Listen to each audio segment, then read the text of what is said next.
Hello, lovely people. This is Nicola back in the Stitches and Slapdashery sewing room. Please excuse the sound effects in the background. It's my other sewing machine because I have a little sewing buddy in here with me today. A not so little sewing buddy who's actually taller than me. What am I saying? He's working on adjusting a t-shirt so that it fits in better. So, I wasn't going to make a video today, but I've had a fun day. I did a bunch of gardening this morning. Mr. Stitches was mowing the garden, mowing the grass, which took him absolutely ages because rather than just zip around and get it done, he had the bag on the back, which meant he had to keep stopping to empty it because it was the first mow of the year. And so while he was doing that, I was weeding the front bed by the front door there, and then up by the drive a little bit, and a few other bits and pieces. So after that, I felt like I'd had sufficient exercise that I was going to spend the afternoon in my sewing room, and I've actually spent most of this evening in my sewing room too. I got all carried away with using scraps and making some fun things. So I've already made them earlier today. So I'm going to put that segment in now, and I'll come back and talk to you again afterwards. I have my non-slip quilting gloves on today for the first time in a long time. I cut a bunch of scraps and ironed them onto a backing of medium weight woven fusible, and then spray basted it onto some batting, a batting scrap. And then I got my darning foot out. I don't know if you can see that. My darning foot out. And dropped the feed dogs and did some free motion quilting. I am not very good at this. Tried to do a sort of pebble thing and then went back over it, and any place where the fabric was sticking up on the edges a bit too much, I went over again with a bit more stitching. So the plan for this is to cut out a strip to make a cuff for my wrist, just as fabric jewelry. I've made something like this before, but not for a really long time. I can't remember how I did it before. I've been watching Vermont on YouTube a lot lately, and what she does when she does a lot of scrappy stuff like this, she'll put organza or tulle over the top and then do the stitching, which makes a lot of sense because my foot kept trying to get underneath some of the edges of these fabric pieces. And that was a bit annoying because I had to keep stopping and starting. So I can see why the tulle would be a really good idea. So now I'm going to figure out what size of a piece to cut and see if I can make something worth wearing. I cut myself a template that's 8 3/4 long. That's my wrist measurement, plus some ease, plus some overlap, and some seam allowance, 3/8 of an inch seam allowance. And the width is 2 1/4 because I want it to end up as 1.5 inches when it's finished. So I cut a chunk that size out of my scrappy fabric, and I also cut a piece out of a scrap of any old stuff because it's going to be on the inside of the cuff and no one's ever going to see it. So I've got this scrap of fusible, which is almost the right size. Doesn't matter if it's going to be a little bit odd shaped. I'll trim it once I've fused it because I wanted to just stabilize that, because what I'm going to do is I'm going to put a magnetic snap on this. The ones I made before had a loop and a button, but I decided to do this one differently. I quickly realized after I had cut out my piece of scrap fabric that it was going to be too short. I wrapped it around my wrist and I realized that I wasn't going to have enough overlap to sew it and have the magnetic snap on there. So yeah, this is a learning process. Maybe I should have looked for the old template a little bit more thoroughly. So what I've decided to do instead of using these magnetic snaps, I've decided to use a button and a loop of elastic. I'm using some of this black elastic that's left over from mask making all those years ago. So I put my fabrics right sides together, sewed around, and now I've trimmed my seam allowances. This is going to be an absolute bear to turn right side out because it's bulky. I'm not going to make you sit through that. We'll put this on pause and then get the iron heated back up again so I can press it when it's turned through and see what it looks like. I seem to have misplaced my pokey tool. Let's just move my ring light a little closer here. Maybe it'll be a little bit better light. So there's a tiny spot over here somewhere where the interfacing is showing, but it's going to be overlapping there, I hope. It shouldn't matter. I've still got this bit open, so I'm going to have to press it now. And attempt to top stitch it. It's going to be bulky. There's actually two ways I could do this. I could forego the top stitching and just hand stitch this closed, or I can machine around it. And me being a glutton for punishment, I am going to machine it. My sewing table is still embarrassingly messy. Here's what I did. I incorporated this elastic in there by basting it in on the right side of this fabric with the loop inside, and obviously when you turn it out it ends up on the outside. So what I need to do is figure out where I want my button. This yellow fabric is flapping about like crazy here. Right there. I might tack that down.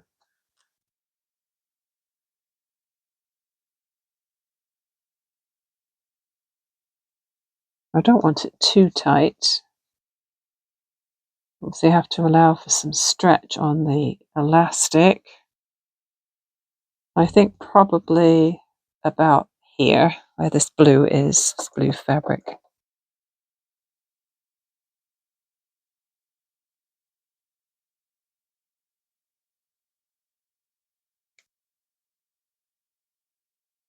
I'm going to leave a bit of a tail so that I can hide it afterwards. I'll trim that off.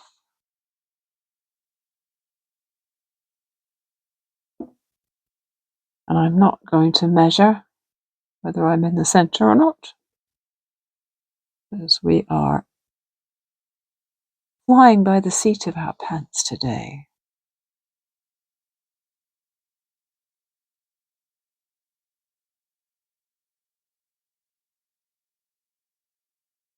The template that I had from way back when I made some other cuffs, maybe I'll have to dig them out and revisit those.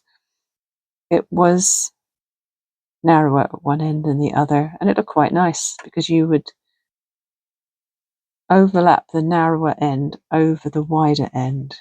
Can't figure out which way around this button goes. Does it matter? I don't think it matters. It looks the same both sides. And I've chosen to make this one just a rectangle. Let's see what happens. What is that noise? There's a very strange noise coming from somewhere in the house. I don't know if you can hear that or not.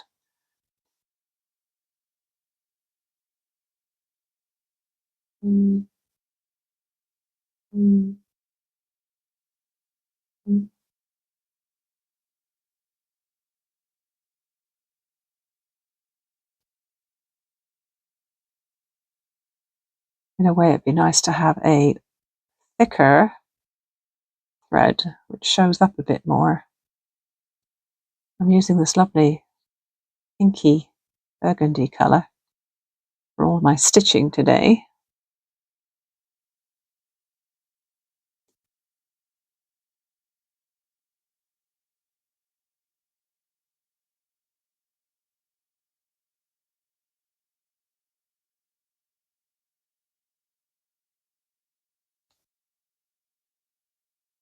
doesn't really matter if it isn't super tidy, because no one's going to see it except you and me.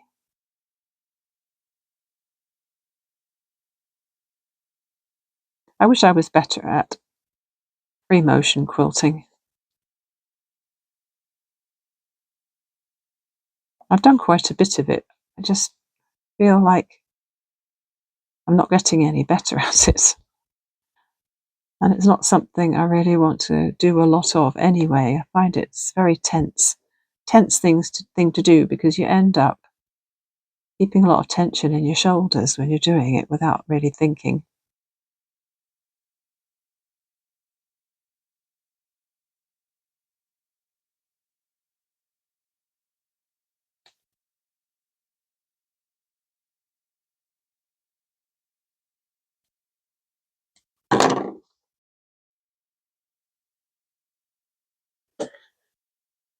I'm going to cheat. I have this high-tech fabric glue, which I think I bought from Fabricland or somewhere. Maybe it was Fabricland when they were having their closing sale perhaps. And I thought, okay, I'm low on fabric glue. I should probably grab a little bit of something while I can. So I'm going to just check everything here and make sure nothing's flapping about too much. That one's held down quite well. I don't mind about fraying edges, because that adds to the charm, in my opinion. I just don't want anything that's too free. It's going to stick up and stay up. I think that might be it. That'll do. The colours I used for this were inspired by a necklace I have. I was wearing it last night when I went out. I had a black outfit on, and I put this colourful necklace on that my sister brought me back from somewhere exotic a few years ago. So pinks and oranges were definitely prevalent in there, and also some greens and purples.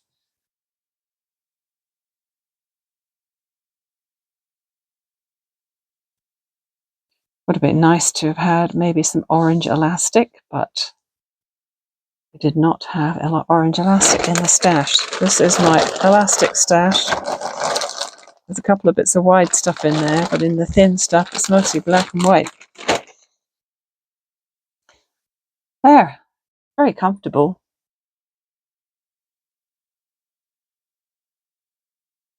I like that.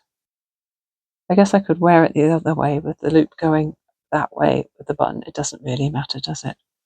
And if I just wanted the fabric to show, I could just wear it like this.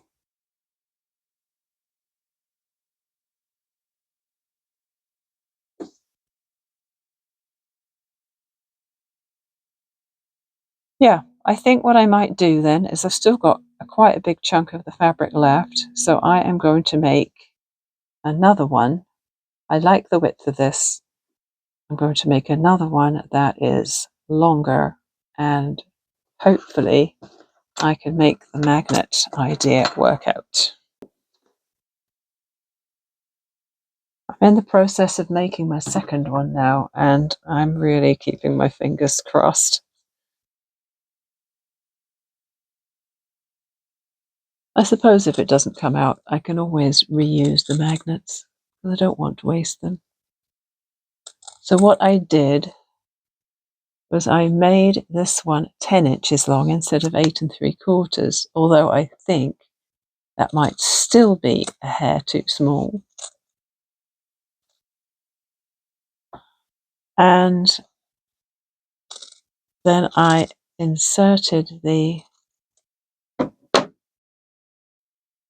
magnet snap 1 1/4 to the center from one end of my outer, and 1 1/4 from the center to the edge on the lining, and when I put them face to face to sew them, I made sure my magnets were on opposite ends.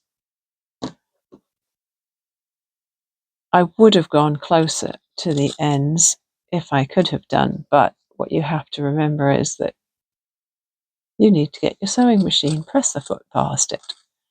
And if you've got one of those industrial machines with a really skinny foot, that would be ideal, because then you could get way closer when sewing, or you could use a zipper foot, I suppose. But I'm just using my regular foot. All trimmed up, ready to turn, fingers crossed.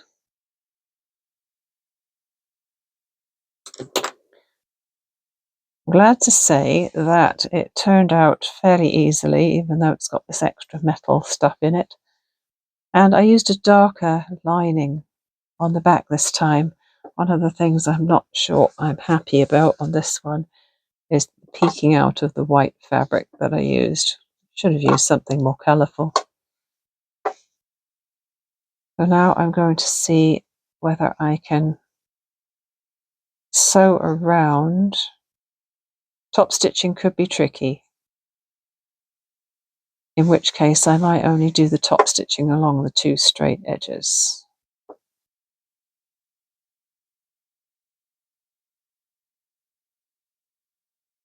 I did end up just top stitching the straight parts, because as soon as my foot got too close to here and here, it wanted to jump off to the side. So these little end bits didn't get top stitched. I did add a tiny bit of glue in one spot.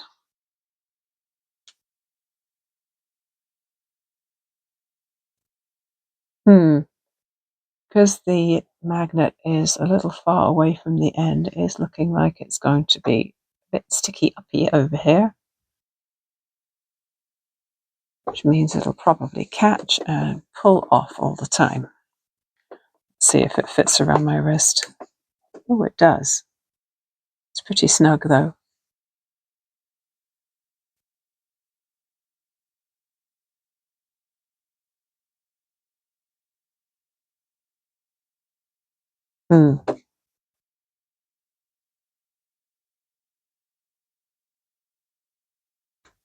It's pretty, but I'm not sure if it's quite as practical as the buttoned version.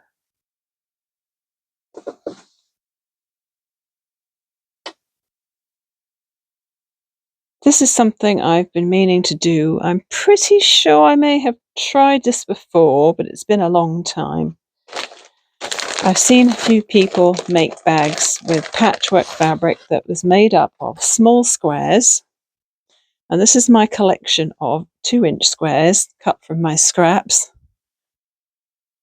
I'm pretty sure I've got enough for this little project. I started ruling 2-inch squares onto interfacing. This is the fusible side up. Now, I think you're supposed to use a much lighter interfacing. This is a medium weight woven, but it's all I have right now. And so what you do is you draw the squares on here for how big your fabric is. I mean, you could be using charm squares, which are 5 inches, or 3-inch, or anything really. So you draw the correct size of squares on your interfacing, and then you just start putting your squares onto the interfacing, lined up with the squares there.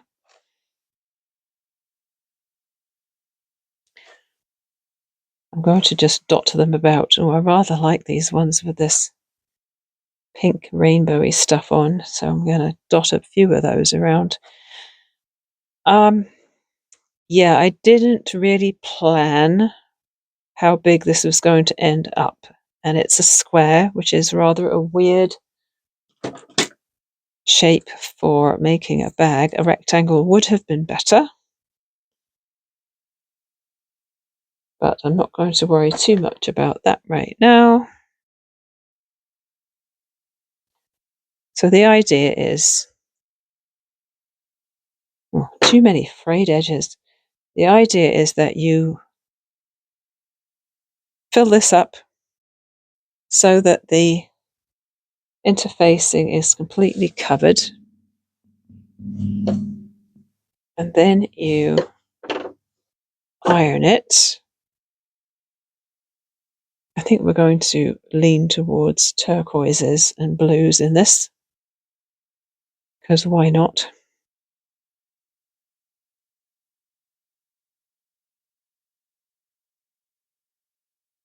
So when you iron it, obviously everything sticks in place. And then you fold along the lines and sew, and everything's held together beautifully.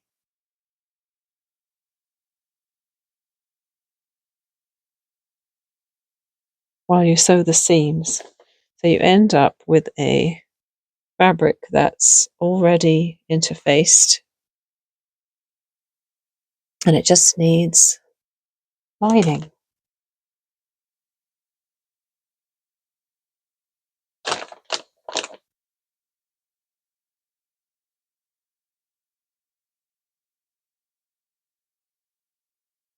All my patches are in place,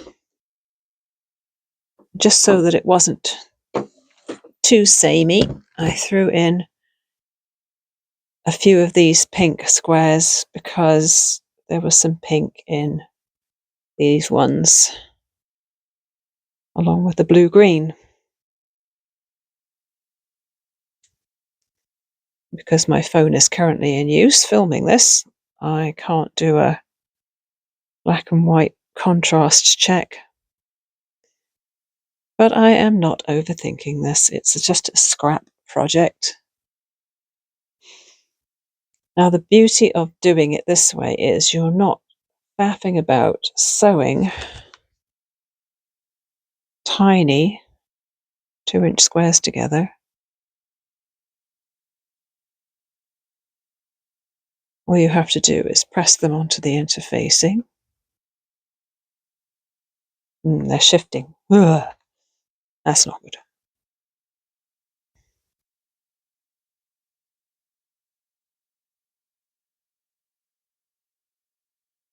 And because I used a friction pen on my interfacing, the heat will remove the lines. Not that that really matters. Oh, I think my iron touched the interfacing there.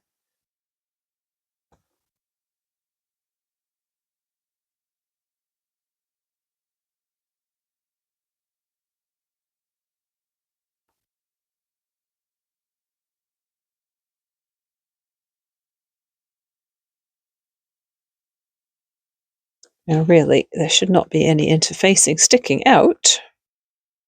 The iron to catch. Obviously, my squares are not perfectly aligned.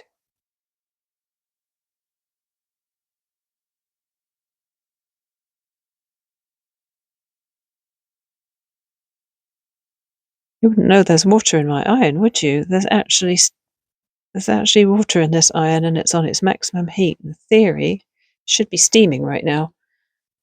But I actually think that a dry iron... Oh, and here it goes. Talk of the devil.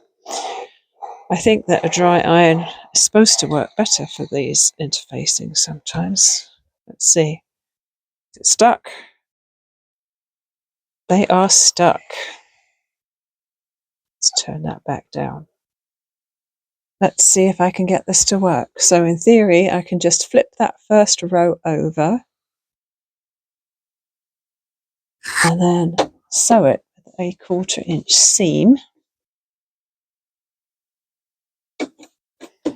Not sure if you're supposed to press it first. I think I'm going to, actually. Look at this bag of scraps. You wouldn't think I'd taken 64 squares out of that, would you? It looks like it's still full. All right, let's just...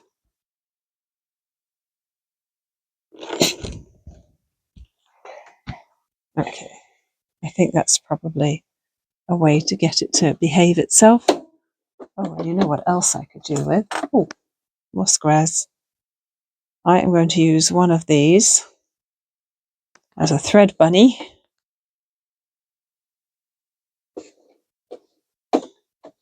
Because it's convenient.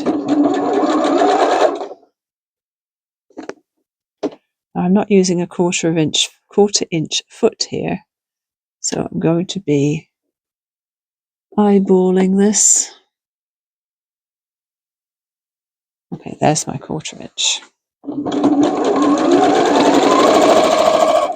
do have a rather nifty gauge right there on my bobbin case cover.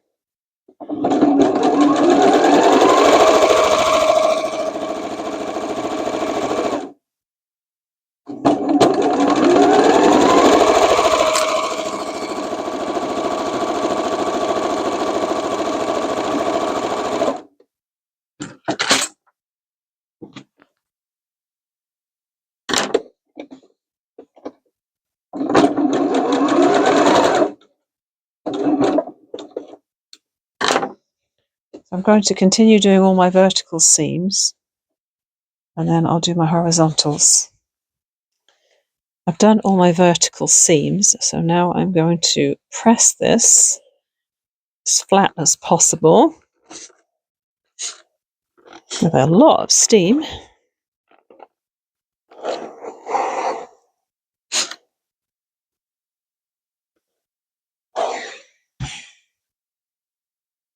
Hope it looks all right.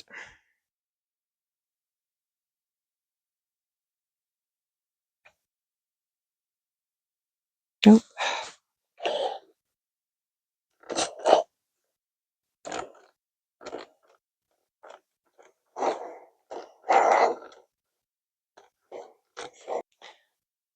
Now that that's all pressed, I'm now going to do seams in the other direction.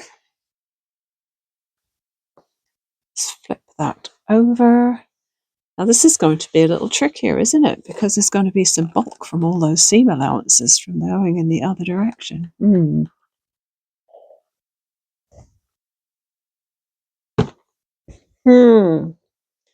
What I will do is I'll make sure that I'm sewing this way so that I'm not fighting this. If I was to sew it that way, I'd be fighting against all these seam allowances, wouldn't I? So let's hope. The needle I have in there is, I believe, a Microtex, but it's an 80 and it's getting a little blunt now, and I'm resisting changing it because I broke a few needles recently and I'm feeling a little miserly when it comes to needles.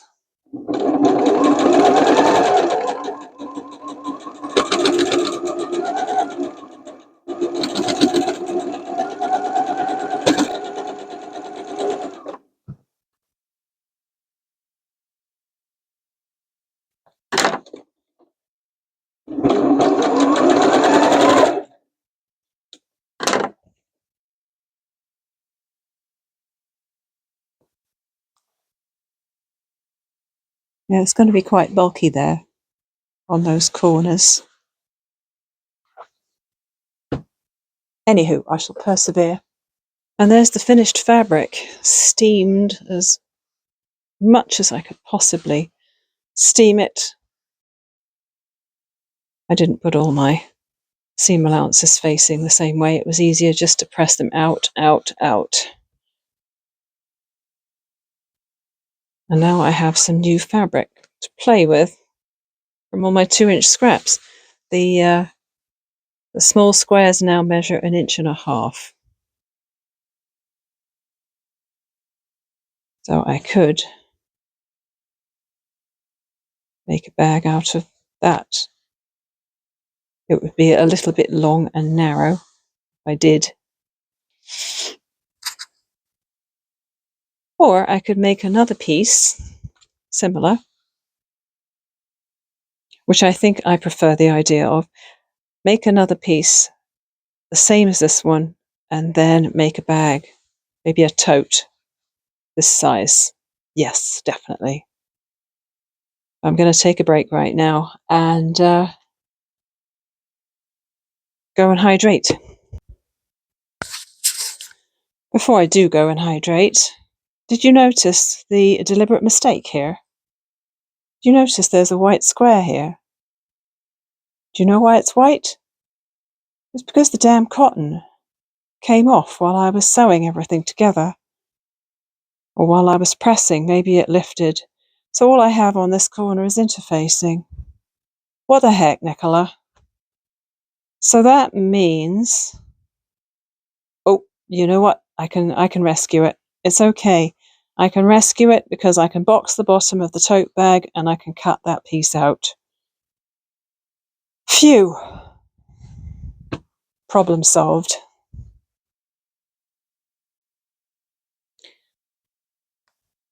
Here's my second one done, and I realized that I was calling it square, thinking it was 8 by 8 when it's actually 9 by 8.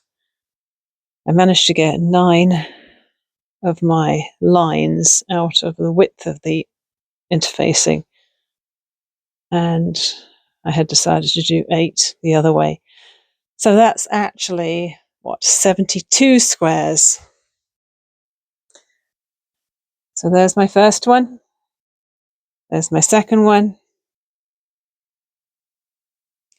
Now what I need to do is figure out what I need to cut out for my boxy bottom and what I'm going to line it with. It would make sense to use scraps to line it as well, to make it truly scrappy. And for handles, I have this rather thin webbing my friend gave me. I've got some in orange and a light purple as well, but this is just going to be the most matchy of the lot. I've made a rather wacky lining.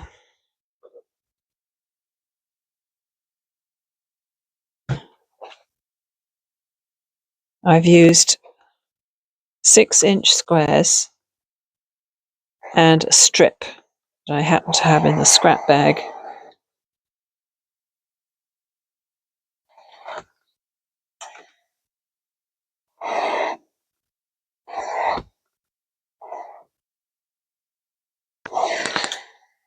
I tried to keep fairly close to the blue-green plan, but with a splash of pink. This is a very bright splash of pink in the middle. I had to do a little bit extra for the length. My total size of my patchwork pieces was 13 3/4 by 12 inches. And if I had just done 2 6-inch squares and then sewn them together, I would have been too small.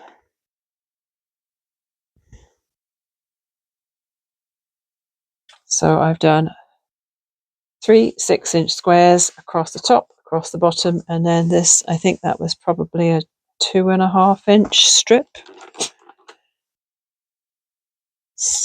And once this is ironed, I will cut it down to the size I need. So this one's got turtles and seaweed and beachy things, and not sure what that is. Looks a bit like a mermaid.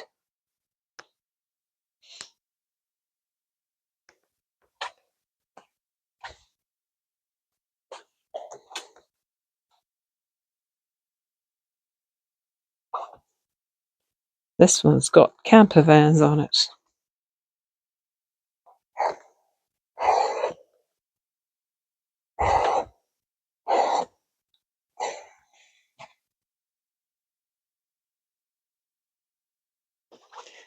The pink strip, very frayed. It's been sitting in my scrap bag for a long time. I love this fabric. Absolutely gorgeous.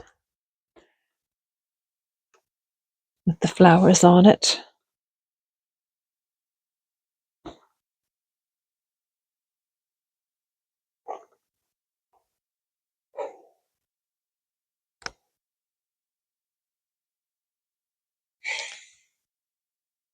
I'll say steaming things into submission is very satisfying.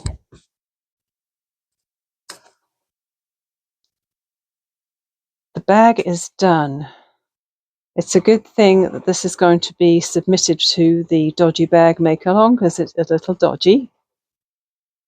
Don't worry about the sound of the sewing machine behind me. That is son number 3, who's currently adjusting a t-shirt that's too big, and so he's using my mechanical sewing machine.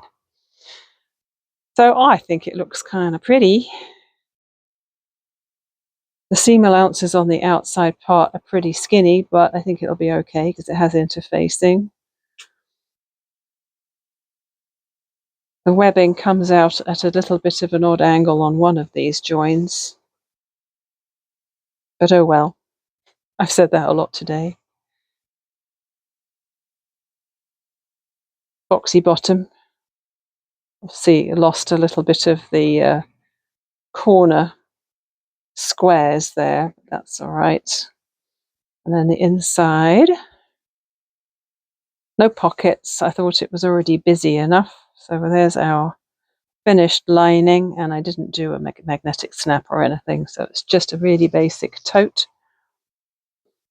And I am going to get that photographed and put on the Ravelry thread in the Little Drops of Wonderful group as my first dodgy bag of this make-along. And I'm back. So what did you think of those? I am going to put this on. I'm really happy with this thing. This cuff I'm going to wear to work tomorrow. See if anybody notices it. See if anybody comments on it. It's sufficiently colourful. It should clash with everything. This one, not so keen on. I think I might have to unpick this one. Or just, yeah, I don't want to waste the fabric. I don't really want to just rip out the magnetic snap and then waste the fabric. But yeah, it's not really usable as is, I don't think. But it was fun to play.